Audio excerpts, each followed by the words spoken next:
Assalamualaikum warahmatullahi wabarakatuh. Ketemu lagi sama aku Cheris. Sekarang kita bakalan lanjutin baca buku Filosofi Teras, Filsafat Yunani Romawi Kuno untuk Mental Tangguh Masa Kini. Ditulis oleh Henry Manampiring, ilustrasi oleh Levina Lesmana. Ayo kita gas baca bab 9. Nah, di bab 9 ini bakalan dibagi jadi 2 part yang agak panjang ya teman-teman. Let's go. Bab 9. Menjadi orang tua. Istri saya membicarakan bagaimana kami bisa memastikan anak kami yang masih kecil saat buku ini ditulis bisa tumbuh menjadi anak yang tidak durhaka kepada orang tua. Keprihatinannya muncul mendengar kisah-kisah orang tua yang dicampakkan oleh anak-anak mereka saat sudah dewasa. Bahkan ketika orang tua ini sudah berusia lanjut, sakit-sakitan dan sangat membutuhkan perhatian, saya sendiri tidak punya jawaban yang pasti. Sekedar menyediakan kasih sayang, perhatian dan materi yang cukup tidak menjamin kita membesarkan anak yang peduli pada orang tuanya kelak. Saya jadi terpikir, adakah yang bisa ditarik dari Filosofi Teras untuk topik membesarkan anak? Berdasarkan survei khawatir nasional di bab 1, salah satu sumber kekhawatiran adalah menjadi orang tua. Sesudah saya menjadi orang tua, barulah saya bisa mengerti hal ini. Ketika saya bermain dengan anak saya saat buku ini ditulis, dia baru berusia 1,5 tahun. Ribuan pikiran tentang masa depan melanda. Apakah dia akan tumbuh menjadi remaja yang baik atau menyusahkan orang tua? Apakah dia akan tumbuh cerdas dan berprestasi? Apakah dia akan bergabung dengan teman-teman yang memiliki pengaruh buruk? Apakah dia akan punya pacar kece seperti Victoria's Secret Angels? Dan ribuan pikiran lainnya. Dari yang penting sampai gak penting banget. Saya bukanlah seorang pakar pendidikan atau psikolog anak. Karenanya di akhir bab, kita akan ngobrol dengan seseorang psikolog anak. Dan sebagai orang tua pun, saya tidak bisa dibilang sudah memiliki banyak pengalaman. Namun, saat menulis buku ini, saya tergelitik untuk mengetahui apakah Filosofi Teras bisa diterapkan di dalam parenting juga. Saya tidak menemukan cukup banyak referensi mengenai stoicisme dan parenting. Jadi berikut ini lebih banyak dari interpretasi saya sendiri. Saya berharap bagian ini bisa menjadi pemicu bagi para pakar pendidikan dan psikolog anak yang membaca buku ini untuk meneliti apakah prinsip-prinsip dalam Filosofi Teras sungguh bisa membantu kita menjadi orang tua yang lebih baik. Biasakan menggunakan nalar. Hidup haruslah selaras dengan alam atau nature. Konsekuensi pertama dari prinsip ini adalah belajar menggunakan nalar. Bagi saya, artinya sejak kecil anak saya bisa dibiasakan melakukan pilihan berdasarkan pertimbangannya sendiri, tentunya dalam kapasitas yang sesuai dengan tahap perkembangannya. Di bagian wawancara di akhir bab, kita akan mendapatkan beberapa tips dari psikolog pendidikan mengenai penerapan hal ini. Konsekuensi anak bisa menggunakan nalar berarti kita harus mampu memberdayakan mereka untuk belajar berpikir, mengumpulkan informasi dan data, dan menarik kesimpulan sendiri. Anak kecil sering bertanya, kenapa? Saat kita meminta mereka melakukan sesuatu, jika mereka dibentak, sudah nurut saja pada orang tua, gak usah nanya-nanya. Rasanya tidak memberi mereka motivasi untuk berpikir sendiri. Memberi penjelasan tentunya lebih membutuhkan waktu dan tenaga bagi orang tua. Tetapi memberi contoh yang lebih baik daripada sekedar membentak mereka, anak-anak dibiasakan mengerti ada alasan di balik setiap permintaan dan perlahan mulai belajar mencerna alasan dan pertimbangan di balik sesuatu. Sebaliknya, anak juga dibiasakan untuk memiliki pertimbangan dan alasan yang baik sebelum meminta sesuatu kepada kita. Menerapkan dikotomi kendali kepada anak. Apakah kita sudah mulai melatih anak untuk menerima ada hal-hal yang memang di luar kendalinya? Misalkan, rencana bersenang-senang keluar rumah terus dibatalkan karena hujan deras. Apakah kita akan marah-marah atau mengumali cuaca di depan sang anak? Selalu aja kalau papa mau punya acara harus kena hujan. Dasar cuaca kampret. Atau kita dengan tenang menerimanya dan segera mencari rencana lain yang di bawah kendali kita. Wah, hujan, ya bagaimana? Yuk kita cari ide aktivitas lain. Dalam artikel The Independent berjudul Parents of Successful Kids Have These 11 Things in Common, disebutkan bahwa salah satu kebiasaan orang tua dari anak-anak sukses adalah menghargai usaha lebih dari menghindari kegagalan. Psikolog Stanford University, Carol Dweck, menjelaskan bahwa anak-anak dan juga orang dewasa memiliki dua mentalitas yang berbeda mengenai sukses. Mentalitas pertama, fixed mindset. Mentalitas sudah tetap. Mengasumsikan bahwa karakter, kecerdasan, dan kreativitas bersifat statis atau tidak berubah. Karenanya, sukses menjadi bukti akan kualitas-kualitas itu. Akibatnya, anak dan orang tua yang memiliki mentalitas ini akan berjuang mati-matian meraih sukses dan menghindari kegagalan agar bisa mempertahankan persepsi saya atau anak saya pintar. Kegagalan dianggap mengancam realitas bahwa sang anak adalah anak yang pintar. Mentalitas kedua adalah growth mindset, mentalitas bertumbuh. Mentalitas ini justru menyukai tantangan. Kegagalan tidak dilihat sebagai bukti kebodohan, tetapi sebagai batu loncatan yang perlu untuk pertumbuhan mental dan kemampuan kita. Kecerdasan dan kreativitas dilihat sebagai sesuatu yang bisa dikembangkan atau grow, dan bukan paket pemberian yang sudah absolut. Contoh perbedaan kedua mentalitas ini adalah bagaimana kita memuji anak saat mereka sukses. Misalnya meraih nilai ujian yang bagus.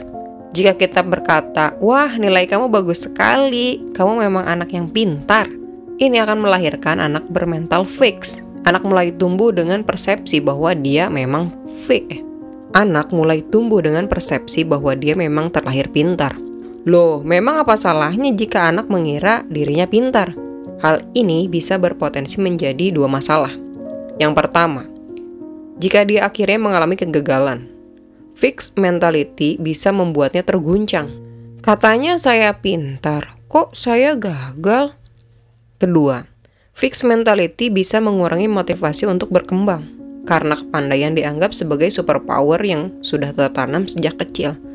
Saya kan pintar, untuk apa susah-susah payah belajar lagi? Saya pasti bisa kok.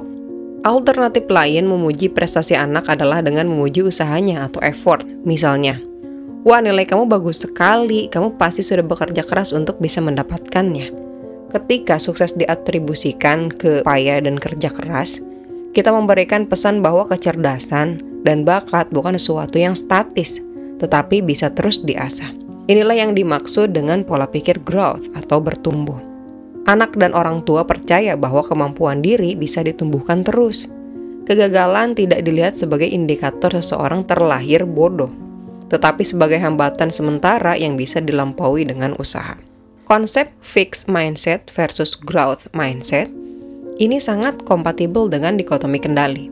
Stoicisme sudah mengajarkan bahwa kesuksesan sesungguhnya tidak sepenuhnya berada di bawah kendali kita. Saat anak terobsesi pada meraih sukses atau menghindari kegagalan, padahal kedua hal ini banyak sekali dipengaruhi faktor eksternal.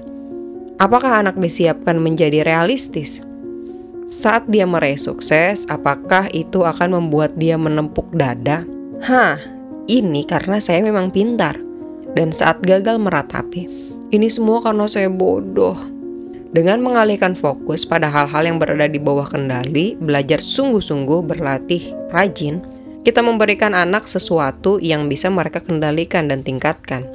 Dan kegagalan bukan berarti vonis atas karakter mereka.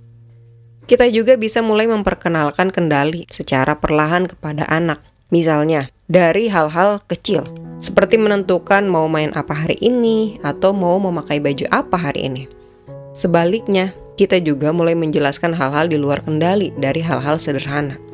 Misalnya saat cuaca buruk menghalangi acara bermain, atau saat si anak sakit sehingga tidak bisa bersekolah dan ketinggalan mata pelajaran. Kita bisa menunjukkan sikap tidak stres karena sakitnya itu sendiri, sesuatu yang di luar kendali orang tua dan juga si anak. Dan lebih memfokuskan pada bagaimana bisa mengejar ketertinggalan. Misalnya, semakin bertambah usia sang anak, tentunya percakapan yang kita miliki bisa lebih kompleks dan mendalam. Kita bisa bersama-sama membahas tentang dikotomi kendali, mengajarkan untuk tidak terobsesi dan mengharapkan kebahagiaan dari hal-hal di luar kendali. Belajar tidak terlalu mencintai seperti hal-hal kekayaan atau ketenaran, dan belajar untuk mengendalikan pikiran kita. Anak yang lebih dewasa juga bisa diajarkan bahwa dia punya sepenuhnya kendali atas emosinya, dan bagaimana bisa mungkin dia tidak terlalu reaktif pada peristiwa di sekitarnya. Dikotomi kendali bagi orang tua. Mengajarkan dikotomi kendali kepada anak adalah satu hal, tetapi menerapkan ke diri sendiri adalah hal lain lagi. Apakah kita mampu menerapkan dikotomi kendali ke diri kita sendiri sebagai orang tua? Menerapkan dikotomi kendali tidak hanya sekedar urusan memahami hal-hal mana yang ada di luar kendali kita, tetapi juga kerelaan untuk melepas ilusi kendali tersebut. Sebagai orang tua, rasanya melepas sebagian kendali menyangkut anak adalah hal yang paling sulit dilakukan. Seperti apa dikotomi kendali bagi orang tua? Ada sebagian hal tentang anak kita yang ada di dalam kendali kita. Ada sebagian lagi yang tidak dalam kendali kita. Ada beberapa hal yang bisa kita kendalikan, misalnya nutrisi, dana pendidikan, dana kesehatan, pilihan sekolah sampai usia di mana mereka mau memilih sendiri. Pendidikan nilai-nilai agama kalau kita mau, pendidikan budaya dan etika, pendidikan filsafat, dan lain-lain. Yang lebih berat diterima adalah hal-hal yang sudah di luar kendali kita. Kesehatan mereka, kita memang bisa memilihkan nutrisi dan imunisasi bagi mereka. Tetapi pada akhirnya datangnya penyakit tidak bisa sepenuhnya kita tangkal, apalagi kecelakaan yang bisa menimpa anak kita. Tidak hanya di jalan raya, di lapangan basket atau sepak bola, di dalam sekolah pun anak kita bisa cedera. Minat dan hobi mereka. Apakah kita rela mereka memiliki hobi apapun? Ataukah diam-diam kita ingin mereka menekuni hobi tertentu saja? Aspirasi studi atau kuliah, apakah kita mendukung jika mereka ingin kuliah jurusan tertentu yang mungkin tidak sesuai dengan ambisi dan impian kita sebagai orang tua? Kita mungkin bisa mencoba membujuk dengan argumen, tetapi apakah kita akan membiarkan sang anak menentukan pilihannya sendiri, atau kita akan memaksa mereka wajib mengambil bidang studi tertentu? Dengan alasan, kan saya yang bayarin kuliahnya. Pilihan pacar sampai pasangan menikah. Jeng-jeng. Mungkin kondisi dari zaman Siti Nurbaya belum banyak berubah sampai hari ini. Masih ada orang tua yang ingin memiliki hak suara dalam pemilihan pasangan hidup. Terkadang orang tua memiliki kriteria-kriteria tertentu yang sangat bisa membatasi. Harus dari suku tertentu, harus dari latar belakang keluarga tertentu, harus dengan berdomisili di kode pos tertentu. Kan lumayan kalau alamat besan di perumahan tajir. Harus tinggi badan tertentu, dan lain-lain. Hati dan perasaan si anak tentunya adalah miliknya. Sampai sejauh mana masih ingin kita kendalikan? Bahkan, sesudah sang anak berkeluarga pun masih banyak orang tua yang ingin mengendalikan hidup si anak. Mulai dari masakan apa yang harus dibuatkan menantu, nama anak, sampai cara melipat popok si cucu, dan lain sebagainya. Tapi kan maksud kita baik. Filsuf Stoa akan berkata bahwa poinnya bukanlah maksudnya atau intention, tetapi bahwa kita harus bersiap terhadap kekecewaan, kemarahan, air mata, dan rasa frustasi ketika kita memelihara ilusi bisa mengendalikan kehidupan anak yang tidak berada di bawah kendali kita. Trikotomi kendali dari William Irvine rasanya sangat relevan diterapkan. Sebagai contoh, misalnya urusan memilih bidang studi. Tentunya orang tua memiliki perspektif tertentu mengapa ingin si anak memilih kuliah tertentu. Berdasarkan pengetahuan dan pengalaman orang tua, misalnya dengan meyakini karir atau profesi tertentu akan lebih menjamin penghidupan si anak kelak. Dalam model trikotomi kendali, pilihan akhir sang anak tetaplah miliknya dan tidak di bawah kendali kita. Namun, kita bisa fokus pada tujuan internal atau internal goal, yaitu menerangkan sebaik-baiknya mengapa anak harus mempertimbangkan sebuah jurusan dengan semua aspek positifnya. Jika kita sudah sampai di sini, berarti kita sudah cukup berbuat dan bisa berpuas diri. Namun, keputusan terakhir ada di tangan sang anak. Begitu juga dalam pilihan pasangan hidup.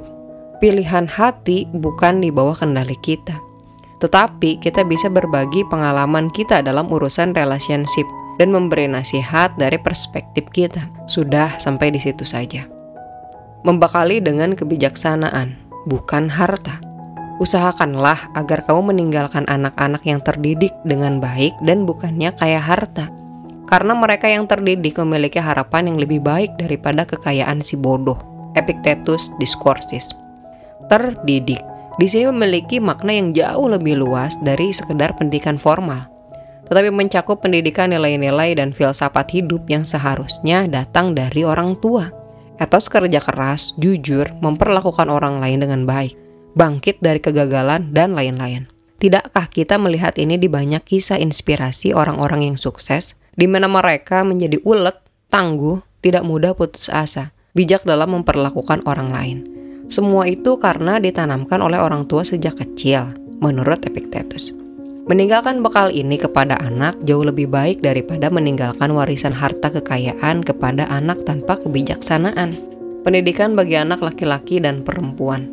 Tidak ada macam keutamaan yang hanya untuk laki-laki dan keutamaan lain untuk perempuan. Seorang laki-laki harus memiliki akal sehat, begitu juga perempuan. Apakah gunanya seorang laki-laki dan perempuan yang sama-sama bodoh? Musonius Rufus Lectures. Musonius Rufus membahas khusus mengenai pendidikan laki-laki dan perempuan. Menurutnya, laki-laki dan perempuan sama dalam hal-hal berikut: kemampuan bernalar atau reasoning, panca indera dan anggota tubuh, keinginan untuk keutamaan, keinginan untuk perbuatan baik, dan ketidaksukaan akan kejahatan. Dia tidak percaya bahwa ada nilai-nilai kebajikan yang berlaku hanya untuk laki-laki. Karenanya, Musonius menyimpulkan bahwa perempuan juga harus mendapatkan pendidikan yang sama, baik pendidikan nilai-nilai atau filosofi maupun pendidikan akademis. Pandangan yang telah lahir 2000 tahun silam ini sangat maju untuk zamannya, dan sungguh kontras dengan pandangan banyak orang tua masa kini yang masih menganggap anak perempuan tidak perlu belajar setinggi anak laki-laki. Alasan pada umumnya adalah karena anak perempuan akan menikah dan hanya fokus pada urusan rumah tangga saja. Alasan lain adalah takut tidak ada laki-laki yang ingin menikah dengan perempuan yang berpendidikan tinggi. Padahal, sesungguhnya banyak sekali keuntungan bagi istri dan ibu untuk memiliki latar belakang pendidikan. Selain bisa mengajari anak-anaknya, istri berpendidikan bisa menjadi backup tulang punggung keluarga jika terjadi apa-apa dengan suami. Pendidikan membantu dalam mencari pekerjaan ataupun melakukan bisnis. Pentingnya anak bersosialisasi. Penerapan lain dari filosofi teras dalam parenting adalah menyadari pentingnya anak tumbuh dengan pengalaman sosialisasi yang memadai. Salah satu prinsip dari filosofi teras adalah manusia sebagai makhluk sosial. Hidup selaras dengan alam juga berarti anak harus dibiasakan hidup bersosialisasi. Interpersonal skill atau keahlian hubungan antar manusia seringkali dianggap sebagai soft skill. Keahlian yang tidak terlalu penting kalah dengan keahlian matematika, fisik, bahasa Inggris, dan lain-lain. Walaupun keahlian-keahlian tersebut juga penting, semakin banyak orang setuju bahwa kemampuan berinteraksi sosial dan bekerja sama dengan orang lain adalah faktor yang tidak kalah penting dalam menunjang kesuksesan seseorang. Sebagai orang tua, saya mengartikan bahwa porsi relasi sosial ini harus diperhatikan dan ditumbuhkan dalam anak sejak kecil. Saya sering mendengar kisah anak-anak yang kesehariannya tenggelam dari satu kursus ke kursus lain. Matematika, renang, balet, taekwondo, programming, dan lain-lain. Jika kegiatan-kegiatan tambahan itu membuka peluang si anak berhubungan dengan orang lain, tentunya tidak apa-apa. Akan tetapi, jika anak terlalu banyak diikutkan dalam kegiatan yang bersifat individu dan soliteri atau sendirian, misalnya terlalu banyak bermain game, dia mungkin tidak mendapat banyak kesempatan berinteraksi dengan anak lain, belajar komunikasi, belajar bekerja sama, termasuk merasakan konflik, dan belajar mengatasinya. Melatih anak menghadapi perlakuan buruk. Sama seperti stoicisme mempersiapkan kita untuk hidup dengan perilaku buruk dari orang lain, kita bisa mulai mengajarkan prinsip-prinsip yang sama kepada anak. Prinsip STAR bisa mulai diteladankan ke anak. Jika kita sendiri sebagai orang tua cepat emosional mendengar perlakuan anak lain kepada anak kita, ini teladan yang juga akan dipelajarinya. Contoh, Adi, Pak, masa teman Adi bilang tampang Adi kayak monyet? Ayah Adi, oh ya? Mama, mana golok pembunuh naga warisan engkong? Jika peristiwa ini menimpa Epictetus, Seneca, atau Marcus Aurelius, mungkin diskusinya menjadi seperti ini. Adi, Pak, masa teman Adi bilang tampang Adi kayak monyet? Seneca, menurut Adi sendiri, Adi kayak monyet nggak? Mau papa cariin foto monyet? Adi, nggak Pak, Adi nggak mirip monyet. Seneca, terus masalahnya di mana? Jika orang tua terlihat tenang, rasional, tidak reaktif, dan tidak cepat-cepat membuka peti senjata dinasti Ming, rasanya anak juga bisa meneladani itu. Orang tua star akan membesarkan anak-anak yang star juga. Melatih anak menghadapi kegagalan. Mungkin saya naif, tapi saya benar-benar percaya bahwa kegagalan adalah guru yang terbaik. Ingat yang dikatakan Seneca, kemalangan memperkuat mereka yang ditimpanya. Apa prinsip stoicisme yang bisa diterapkan ketika anak harus menghadapi kegagalan atau kemalangan? Melatih interpretasi atas kemalangan atau kegagalan. Saat anak kita gagal di sekolah atau perlombaan, sikap seperti apa yang kita tampilkan? Marah-marahi dia, menuduh juri, coret yang tidak perlu, goblok atau buta atau curang disuap, ikut-ikutan meratapi nasib, atau kita bisa menunjukkan sikap yang tenang. Karena dalam stoicisme, kalah dan menang itu hanya sebuah fakta. Makna dari fakta itu sepenuhnya tambahan dari kita. Kita bisa mengajarkan anak kita bahwa kegagalan dan kemalangan adalah musibah atau kebodohan. Atau mengajarkan bahwa ini adalah fakta hidup biasa. Dan yang penting, apa yang bisa dipelajari untuk kedepannya. Mengidentifikasi dan mencegah pola pikir 3P.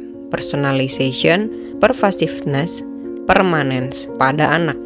Kita harus cepat mengidentifikasi jika anak mulai terjebak dalam pola pikir 3P. Menyalahkan diri sendiri secara berlebihan atau sebuah kegagalan atau musibah. Kembali ke dikotomi kendali.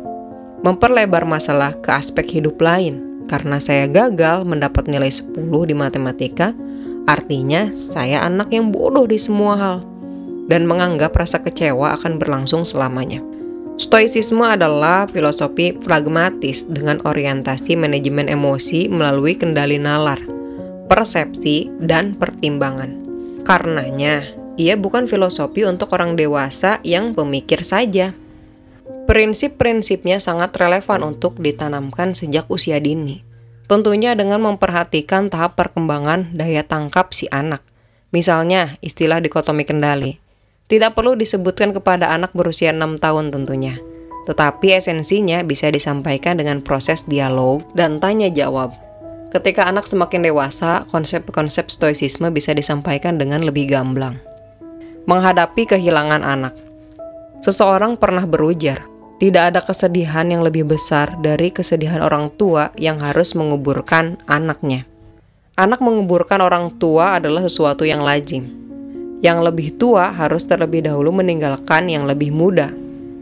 Namun, untuk bisa mengandung, membawa manusia baru ke dalam dunia sebagai anak, dan kemudian harus menyaksikannya meninggalkan kita juga, tak terbayangkan duka yang bisa dirasakan. Apa yang bisa ditawarkan stoicisme di dalam situasi ini? Saat Seneca, sang filsuf yang juga seorang politisi, harus menjalani pembuangan di Pulau Korsika oleh Kaisar Claudius, ia menyadari duka yang dirasakan oleh ibunya yang masih hidup, Helvia. Di masa itu, jika seseorang dihukum buang, tidak ada yang tahu kapan hukuman itu harus berakhir. Terkadang pembuangan baru terhenti saat terjadi pergantian kekuasaan. Di dalam pembuangan, Seneca menuliskan surat untuk menghibur hati ibunya. Dan di dalamnya, dia juga menyentuh situasi di mana orang tua harus ditinggalkan anak mereka selama-lamanya. Janganlah engkau menggunakan alasan karena kamu perempuan untuk berduka berlebihan. Karena perempuan telah mendapatkan hak untuk berkubang di dalam air mata, tetapi tidak untuk selama-lamanya. Karena inilah nenek moyang kita mengizinkan janda untuk berkabung selama 10 bulan. Mereka tidak melarang berkabung, tetapi membatasinya. Karena berduka tak henti atas kehilangan seseorang tercinta sesungguhnya adalah keegoisan yang bodoh. Dan sebaliknya, tidak berduka sama sekali adalah tak berhati. Jalan tengah terbaik antara kasih sayang dan akal sehat adalah untuk merasakan kehilangan dan di saat yang sama menaklukkannya. Saya mengerti bahwa emosi begitu kuat sulit dikendalikan oleh kita. Apalagi emosi yang lahir dari duka cita. Saat kita mencoba berpura-pura tidak sedih, air mata kita masih juga menetes. Terkadang kita ingin mengalihkan perhatian kita dengan menonton pertunjukan atau hiburan. Tetapi kenikmatan kita saat menonton berkurang saat teringat kehilangan kita. Karenanya, lebih baik jika kita menaklukkan kesedihan daripada mencoba menipu diri sendiri. Duka cita yang dicoba ditutup-tutupi atau dialihkan perhatiannya akan terus kembali dengan kekuatan yang lebih besar. Namun duka cita yang telah ditaklukkan nalar akan tenang selamanya. Saya tersentuh sekali saat membaca bagian tulisan Seneca dari Consolation of Helvia, penghiburan untuk Helvia ini. Seneca menunjukkan empati luar biasa terhadap dalamnya duka cita orang tua yang kehilangan anaknya.